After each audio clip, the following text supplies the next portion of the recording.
Assalamualaikum warahmatullahi wabarakatuh.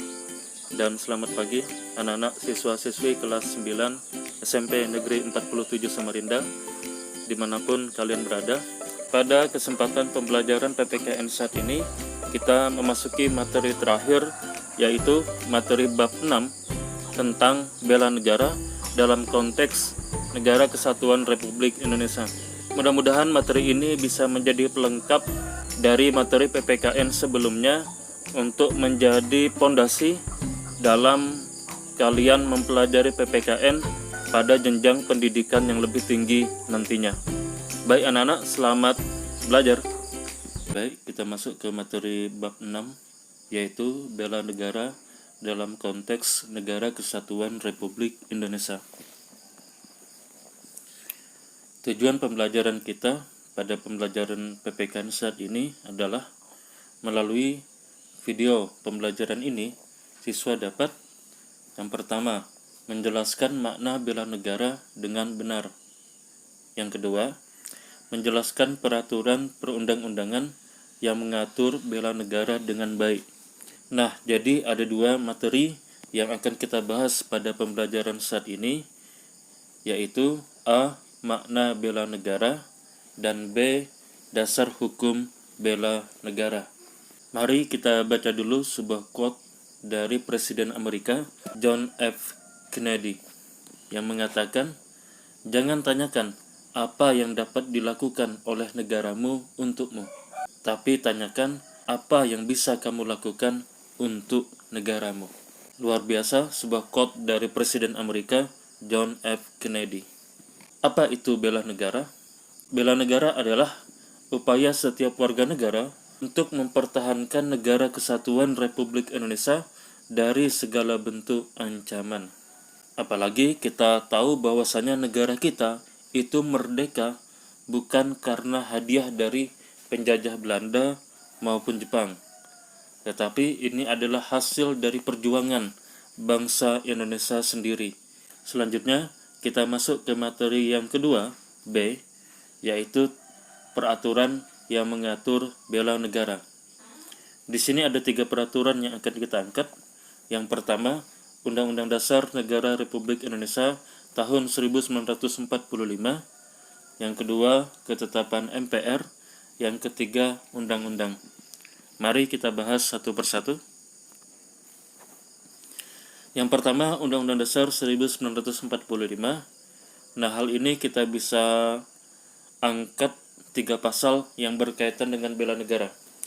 Yang pertama, pasal 27 ayat 3 yang berbunyi, setiap warga negara berhak dan wajib ikut serta dalam upaya bela negara. Ya, jadi sekali lagi, setiap warga negara berhak dan wajib ikut serta dalam upaya bela negara. Jadi secara eksplisit pasal ini mengatakan kita semua berhak dan wajib dalam melakukan bela negara.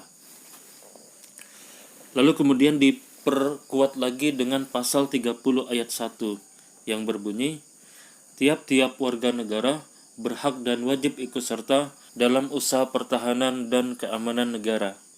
Sekali lagi, tiap-tiap warga negara berhak dan wajib ikut serta dalam usaha pertahanan dan keamanan negara. Lalu ada juga di pasal 30 ayat 3 yang berbunyi, Tentara Nasional Indonesia terdiri atas Angkatan Darat, Angkatan Laut, dan Angkatan Udara sebagai alat negara bertugas mempertahankan, melindungi, dan memelihara keutuhan dan kedaulatan negara. Jadi pasal 30 ayat 3 spesifik tentang Tentara Nasional Indonesia. Dan masih ada lagi pasal-pasal yang lain yang ada di buku paket PPKN kita. Silakan kalian baca dan pelajari secara lengkap di buku paket PPKN. Selanjutnya kita beralih ke TAP MPR RI nomor 4 /MPR 2000 tentang pemisahan Tentara Nasional Indonesia dan Kepolisian Negara Republik Indonesia. Nah, berdasarkan TAP MPR RI nomor 4 ini, maka polisi dan tentara kemudian terpisah, tidak lagi menjadi satu seperti pada zaman Orde Baru. Lalu kemudian ada TAP MPR RI nomor 7/MPR/2000 tentang peran Tentara Nasional Indonesia dan peran Kepolisian Negara Republik Indonesia. Karena kedua lembaga ini sudah terpisah, maka kedua lembaga ini memiliki peran masing-masing, memiliki panglima masing-masing. Kalau di TNI namanya Panglima TNI, kalau kepolisian namanya Kapolri, Kepala Polisi Republik Indonesia. Jadi polisi dan tentara sudah bekerja secara terpisah. Kalau tentara itu fokus kepada pertahanan, kalau polisi itu fokus kepada keamanan. Sekali lagi, tentara fokusnya pertahanan, sedangkan polisi fokusnya keamanan. Selanjutnya, undang-undang. Yang pertama, Undang-Undang Nomor 2 Tahun 2002 tentang Kepolisian Negara Republik Indonesia. Yang kedua, Undang-Undang Nomor 3 Tahun 2002 tentang Pertahanan Negara. Yang ketiga, Undang-Undang Nomor 34 Tahun 2004 tentang Tentara Nasional Indonesia.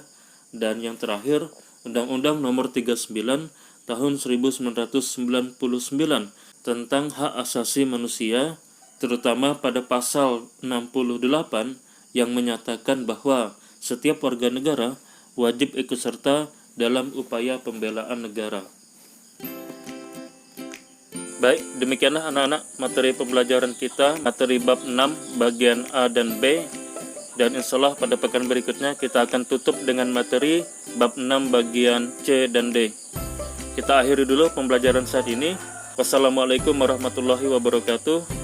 Dan salam sejahtera untuk kita semua.